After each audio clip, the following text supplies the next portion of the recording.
Hello and welcome to the GZERO World Podcast. This is where you'll find extended versions of my interviews on public television. I'm Ian Bremmer, and today we are taking a hard look at a grim reality. The world is heading toward a new nuclear arms race, one that's more chaotic and dangerous than the last. In the 80 years since the United States dropped bombs on Hiroshima and Nagasaki, only 8 other countries have gained nuclear weapons. Many nations chose not to pursue them, and agreements like the Nuclear Non-Proliferation and Strategic Arms Reduction treaties helped cap the global arsenal. But in today's fragmented GZERO world with fast-moving technology and unpredictable leadership, those safeguards are fraying. China is dramatically expanding its stockpiles. Russia is rattling its nuclear saber in Ukraine. U.S. allies from South Korea to Poland, Saudi Arabia to Turkey are openly questioning if they need their own deterrent. The U.S. and Israeli strikes on Iran could paradoxically convince Tehran that only nukes will ensure the regime's survival.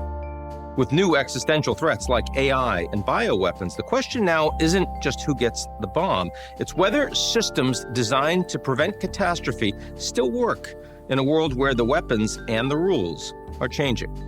To break down the growing nuclear threat and what we can do to stop it, I'm joined by former NATO Supreme Allied Commander, Admiral James Stavridis. Let's get to it.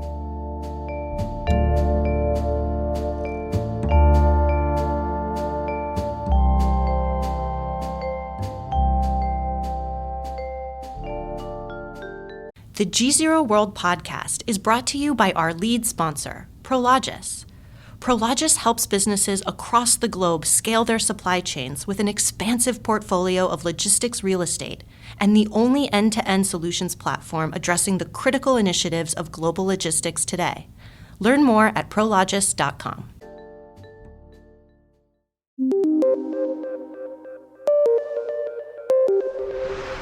Admiral Jim Stavridis, so wonderful to have you back on the show. Thanks, Ian. Always great to be with you. You are a guy I turn to for both today and for the future on the military balance, on nuclear weapons, and there's been a lot of thought about that of late. Start with a big question. Do you think we are going to see a lot more nuclear proliferation in the coming decade? I do, unfortunately. And what has held it off for decades has been the expense of it, a use of U.S. nuclear umbrella, which made countries like Japan and South Korea, Germany and Poland comfortable not having nuclear weapons. And unfortunately, both of those factors are kind of moving in the wrong direction. People are less trusting of the U.S. as a nuclear umbrella. And secondly, the technology remains a reasonable barrier.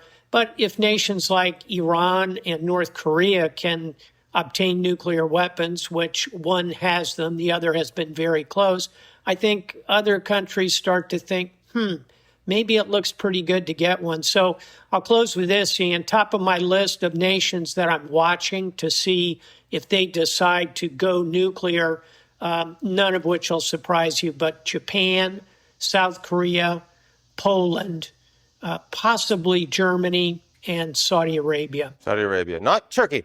Turkey not on your list. Is it close? It would be the sixth, yeah, and I think is conventionally thoughtful in that regard. There you've got nominally the fact that they're a NATO nation. They have a NATO U.S. umbrella, plus the Brits and the French already have nuclear. But I think you're right. I'd throw them in. So let's call it the possibly dirty half dozen.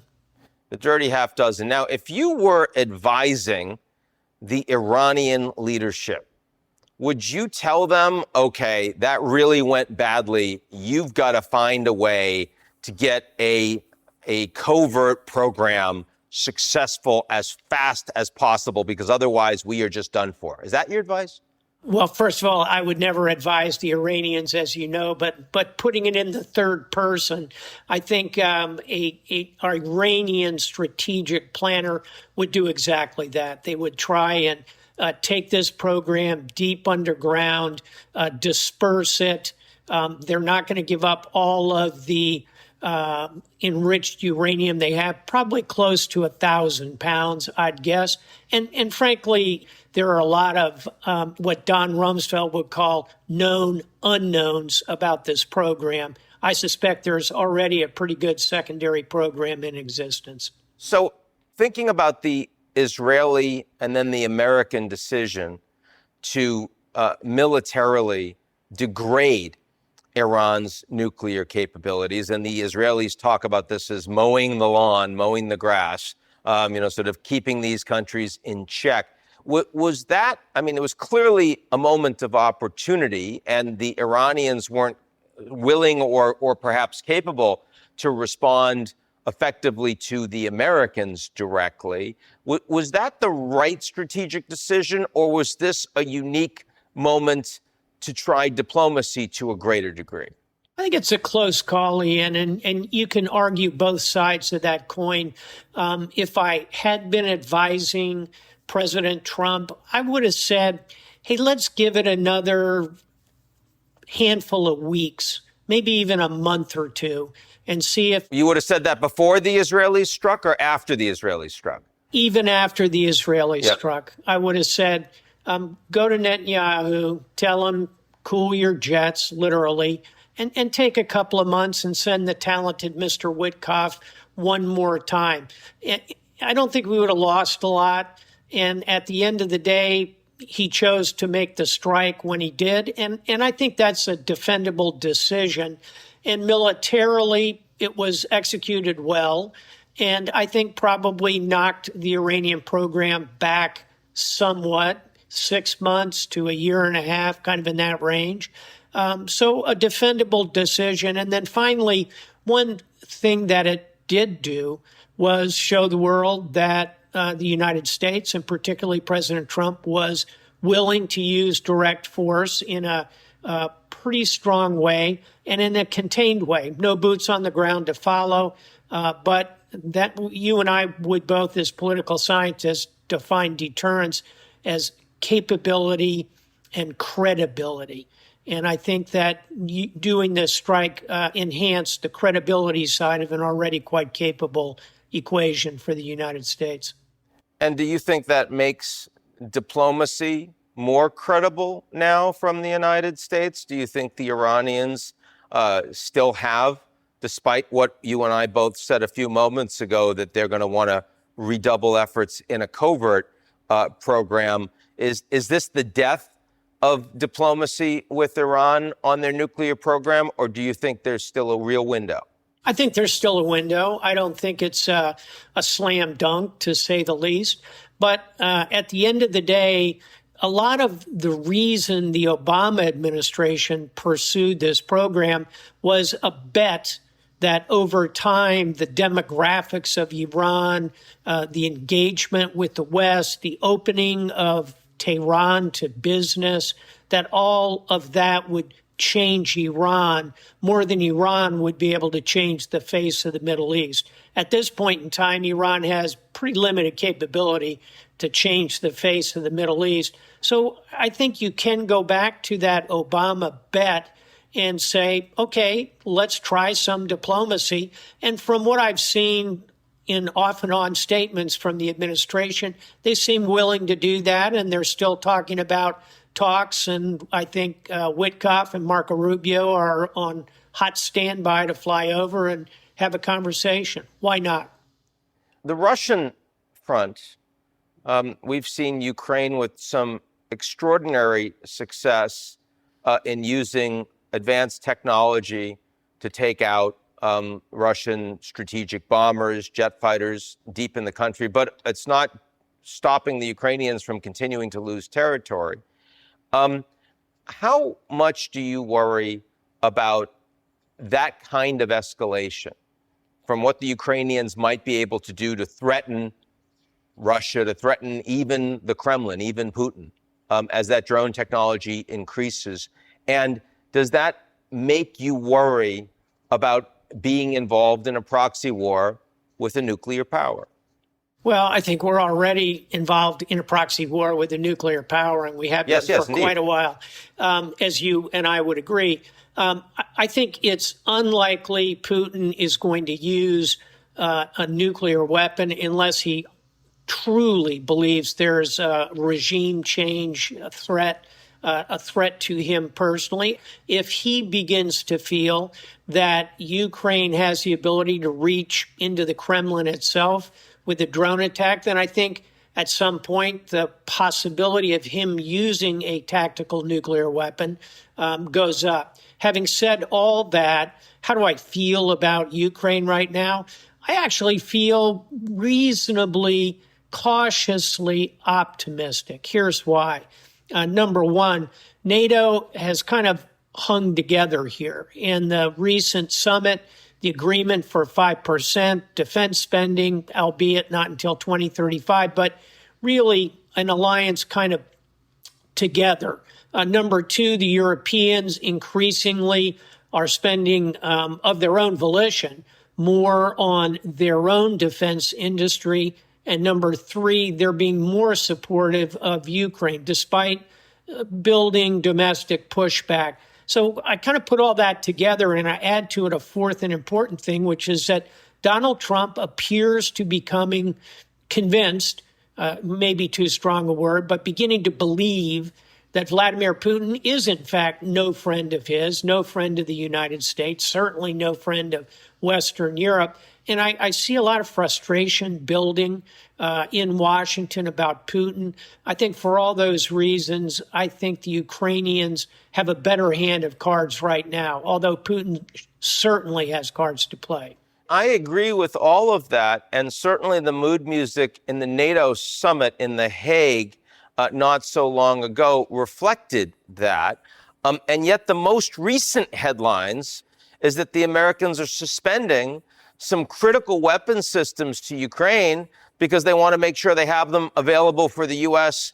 first, a lot of which were used in the Middle East around Iran, a lot of which they want to redeploy in Asia. Now, I mean, that's certainly, I think, would have come to as a shock to President Zelensky on the back of a far better meeting that he just had with Trump and saying that, well, maybe we need to give them more systems and the rest, but America first. You know, Ukraine is pretty far back in that pecking order, no? Agree with all that. And we ought to observe that pretty amazing turnaround for Zelensky with Trump. If you think back to that horrific meeting in the White House, and Zelensky sent away without lunch.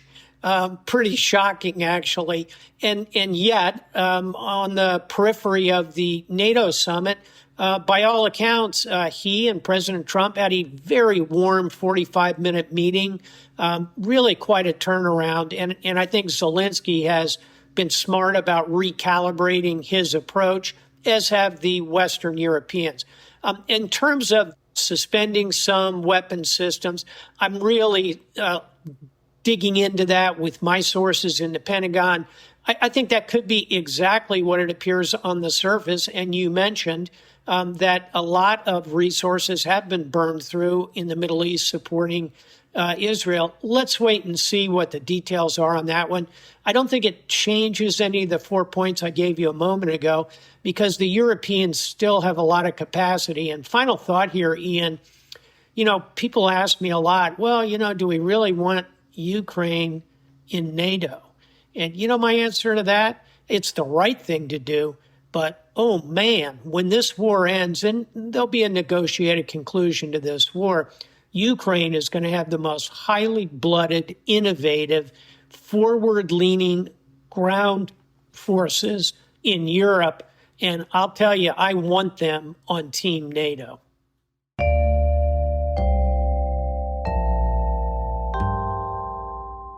You're listening to the GZERO World with Ian Bremmer podcast, your weekly geopolitical deep dive into the world's biggest news stories, featuring in-depth conversations with global leaders and newsmakers. To get more of GZERO's insights on global politics every morning, sign up for our free newsletter, GZERO Daily, at gzeromedia.com.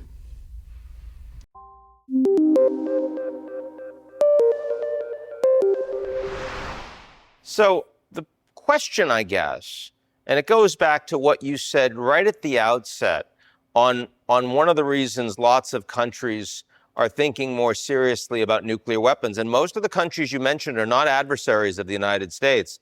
They're allies of the United States, but they increasingly don't trust the United States to do the right thing for them.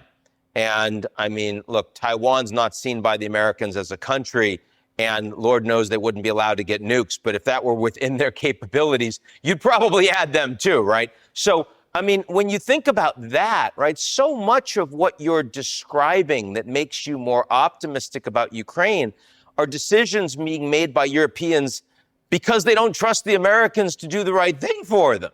I'm not sure that should create long-term optimism in you. Life is compared to what? And compared to some of the predictions of, let's just say, a year ago, Ian, when the campaign was in progress and the predictions were that Trump would pull out of NATO. Instead, what we have is Trump going to a triumphant NATO summit.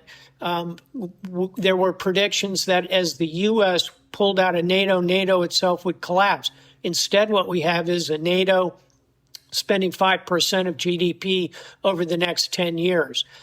Shifting to Asia, if you go back a year ago, there were serious commentary about the United States under a Trump administration pulling all the troops out of South Korea, reducing cooperation with Japan. None of those things have happened either. And to the Middle East, where you and I were just discussing it, we could, so hard to predict, but say a year ago, Iran still had a lot of capability, a lot of its proxies. Those have all been crushed by the Israelis with a firm and helpful hand from the United States, both under Biden and under Trump. So as I look at that pattern out there, I'm concerned. And by the way, we haven't talked about trade and tariffs, and that can have a kind of a corrosive effect on alliances and friendships and partnerships. But let's assume we can keep that in an economic lane. I'm not entirely dissatisfied with the security situation as I see it right now, compared to what I might have thought we would be looking at in this moment. Now, the big thing we haven't talked about in terms of the nuclear balance is China. And the Chinese, of course, have only stepped up dramatically their spend on their strategic nuclear weapons program. And how do you think about a changing strategic balance where it's not the United States and the Soviets with, after 62 with some arms control conversations and the rest? It's actually now a new player.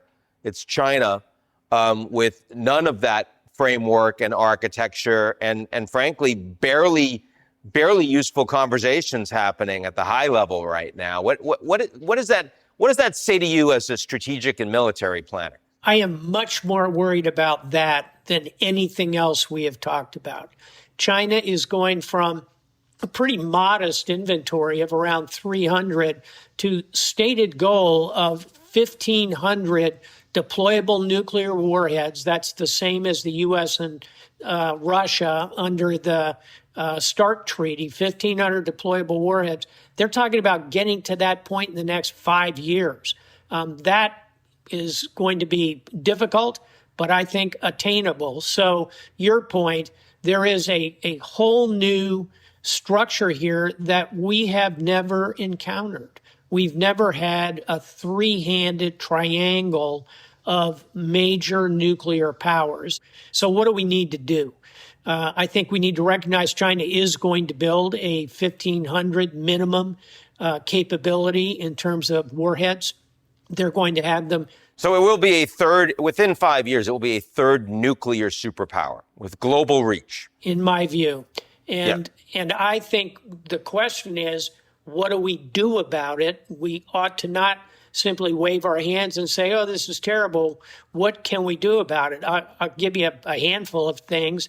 Number one is, and we've touched on it, but it's reopen arms limitation talks And, to get to that, we have to get through Ukraine and get to a ceasefire there. I think that's attainable. Once we do that, we ought to go to Russia, we ought to go to China, and we ought to try and lead those. And if you call them new start or result or however you want to categorize it, arms control talks are going to be pretty critical. Number two. By the way, those talks, Jim, would those be three-way talks where the Chinese and the Russians are clearly pre-gaming their positions against the Americans in advance of every conversation that's being had? Indeed, they would be. And that's simply the reality of the global situation we'd have to face. Could we, to counterbalance that, go to Britain and France and say, hey, you're the fourth wheel of this. Their combined arsenals are larger than anybody else's. Sure, you could have some interesting conversations about that. Personally, I'd say grasp the nettle. It's going to be China, Russia, and the United States. Figure it out. Number two thing we need to do is up our game in terms of intelligence, AI, cyber, all the kind of ancillary things that go toward making a nuclear force capable. And then third and finally, Ian, I think what I would counsel is alliances. It is, I mentioned a moment ago, Britain and France, but it's really NATO, it's Japan, South Korea. There's a lot of throw weight behind all of that. And I think if we went after new arms limitations talks, we looked at the emerging technologies which are going to shape all this dramatically. Hypersonic speed of movement is itself a game changer in strategic weapons theory. So we've got to get after that technology. And third and finally would be smart to try and continue to have strong alliances, to your point, excellent one, to balance China and Russia drawing closer and closer together. So if we look to the future, is there a point that you can see where nuclear weapons become less relevant because of advanced technologies that are becoming more decentralized in the hands of so many different countries around the world for both productive and also destructive capabilities? Is there a time that, these legacy programs that have been around for decades and decades are suddenly not capable of providing either deterrence or counter-strike capabilities? It would be pretty to think so. But I think there's a hard kinetic reality to what 1,500 nuclear weapons can do. What pops into my mind when you say all of that is two words: Golden Dome. So what do I mean? I think if new technologies could somehow actually create a kind of golden dome over individual nations, then you're really into a game-changing approach to the weapon systems themselves. And you and I, again, are old enough to remember fierce conversations about... Over Star Wars, yeah. Exactly. I mean, this is not a new case study. And in fact, for decades, both nations, U.S. and Soviet Union, made sure not to build these kind of ballistic missile defense systems, the idea being mutual assured destruction. I think that's where the technology, to be some combination of laser systems, some kinetic kill, but more importantly, cyber, AI, using quantum computing to power all that, you really could build some kind of effective missile defense system, and would have to be able to block not just lumbering ballistic missiles, but also hypersonic cruise missiles, for example. So responsive in a second. We're a long way from that, long way being 10 to 20 years, but it's not impossible that we get there. Until those technologies mature, I think until that happens, the ballistic missile treaty limitation theory, the mutual assured destruction is still going to be important. It's just going to be occurring in a triangular environment instead of a bilateral one. I guess the other point I was thinking about is, given what we've seen with cyber already, the reality of China in American systems and critical infrastructure, and presumably the converse of that, the developments in biotechnology and the increasing ability to create things in labs that would really, cause immense damage. I mean, mutually assured destruction it came up in the context of nuclear Armageddon, but one could think about mutually assured destruction biologically or economically or from a cybersecurity perspective. I mean, does it have to be about nukes? And I'm not being flip here. I'm just saying that, it seems to me that there's just lots of technological capabilities that are moving a lot faster than nukes are, that also create these kinds of, sort of requirements of serious deterrence or else.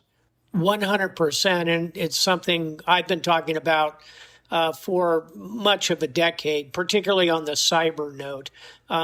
Today, the potential for offensive cyber, without getting into classification here, let's just say, can have profound and kinetic impact on societies, to include permanently taking out electric grids, taking out water production facilities. You can live almost indefinitely without electricity. You got about 3 days without potable water.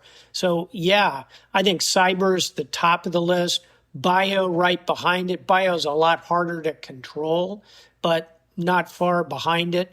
And I think when you combine all those effects, it's that principle of mutual assured destruction that allows you to have coherent conversations about this. And I agree with your implication, which is that, yeah, we got to be talking about nukes. We ought to be talking about, at a minimum, put cyber right alongside that.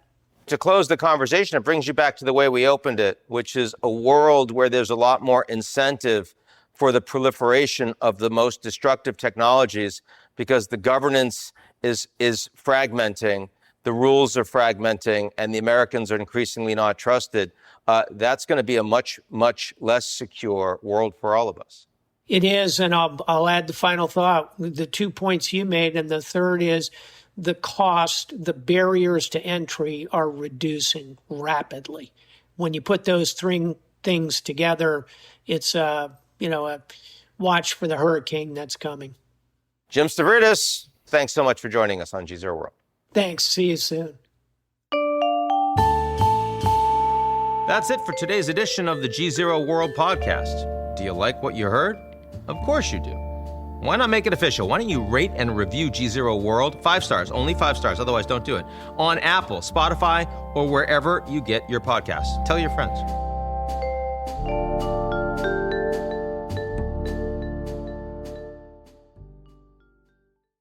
The GZERO World Podcast is brought to you by our lead sponsor, Prologis. Prologis helps businesses across the globe scale their supply chains with an expansive portfolio of logistics real estate and the only end-to-end solutions platform addressing the critical initiatives of global logistics today. Learn more at prologis.com.